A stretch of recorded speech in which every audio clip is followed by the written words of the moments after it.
Good morning, सुप्रभात, केम छो, सलाम। उम्मीद है आप सब लोग बेहतर होंगे, अपना ध्यान रख रहे होंगे। ये कहाँ हूँ मैं? ये मैं इस समय अपने घर की छत पर हूँ और काफ़ी सुंदर नज़ारा है। आसपास जो है वो काफ़ी हरियाली है, बड़े बड़े ट्रीज़ लगे हुए हैं।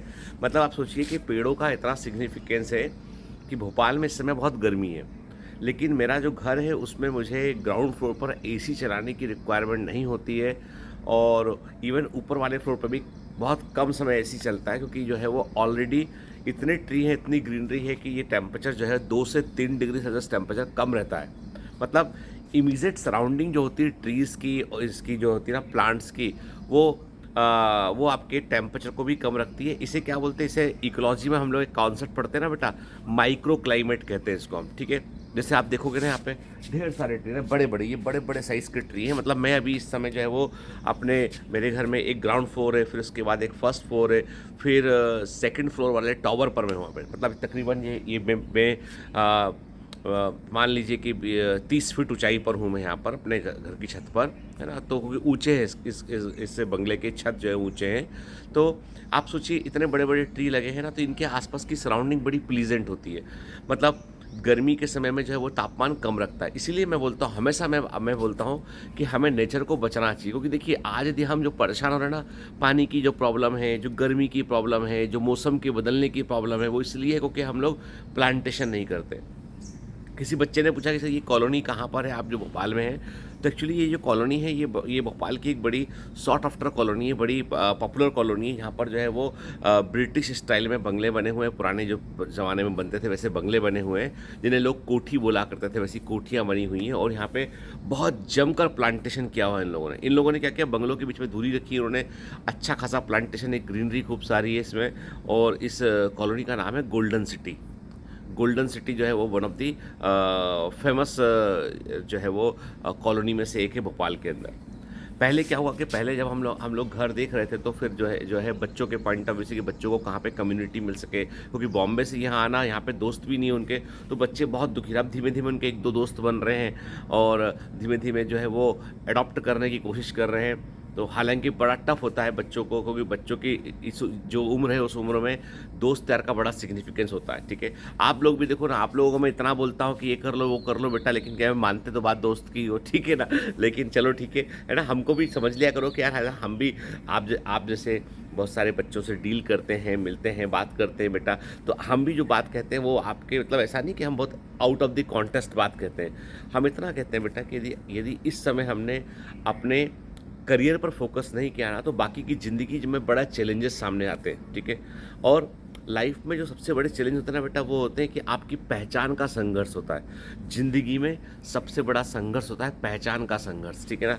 कि लोग आपको पहचानते नहीं हैं, लोग आपको तवज्जो नहीं देते हैं, लोग आपको पूछते नहीं हैं, लोग आपको किसी इवेंट में इनवाइट कर दिया परिवार के साथ में, लेकिन आपकी कोई अलग से कोई वैल्यू नहीं करते।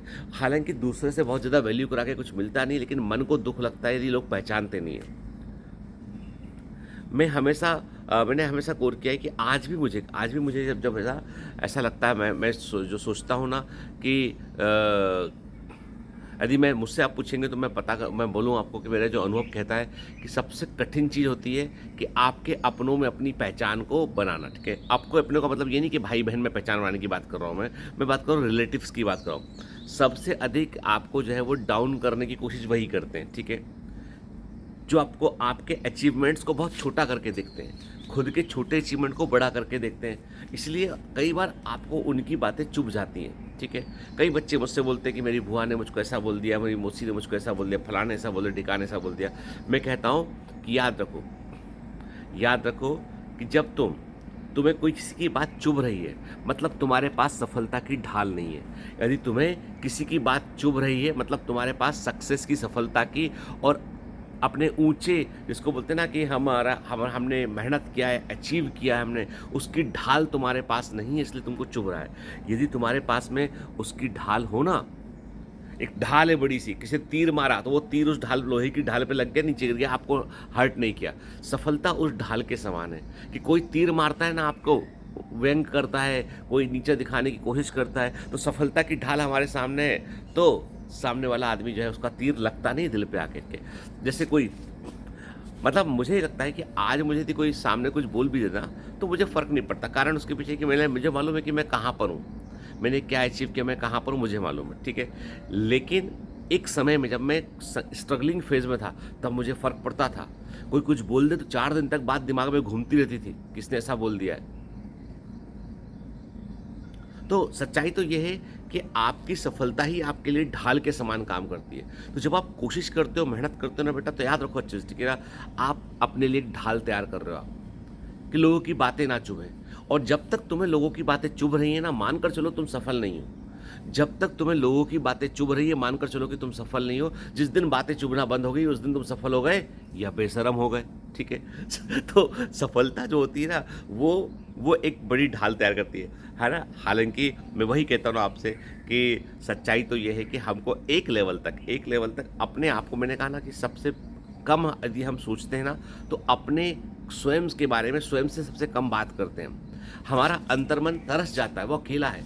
वो तरस जाता है कि हम अपने आप से बात करें, अपने आप को कन्विंस करें हम कि हम कर सकते हैं, ठीक है?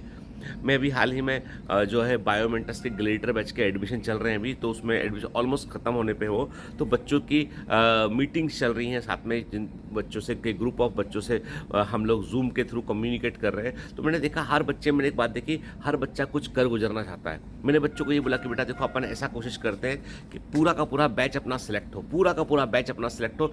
इतना मेहनत करते हैं, इतना एफर्ट करते हैं, इसलिए बहुत सारे बैच नहीं रखे हमने। इसलिए हमने जो है वो ग्लेटर बैच को अनाउंस किया कि भाई हम सारे बच्चे एक साथ पूरा बैच सेलेक्ट हो, मतलब पहली बार ऐसा हो कि पूरा बैच, और उसके लिए पूरा हमारी टीम, हमारे सब कुछ, एवरी फैसिलिटी जो है वो बच्चों के लिए लगा दी जाएगी, ठीक है? हर चीज़ बच्चों के लिए झोंक दी जाएगी कि भैया आपको जो है वो पूरा बैच सेलेक्ट होना चाहिए। ये मेरा सपना है, ये मेरा एम्बिशन है, ठीक है? ये मेरा मिशन है।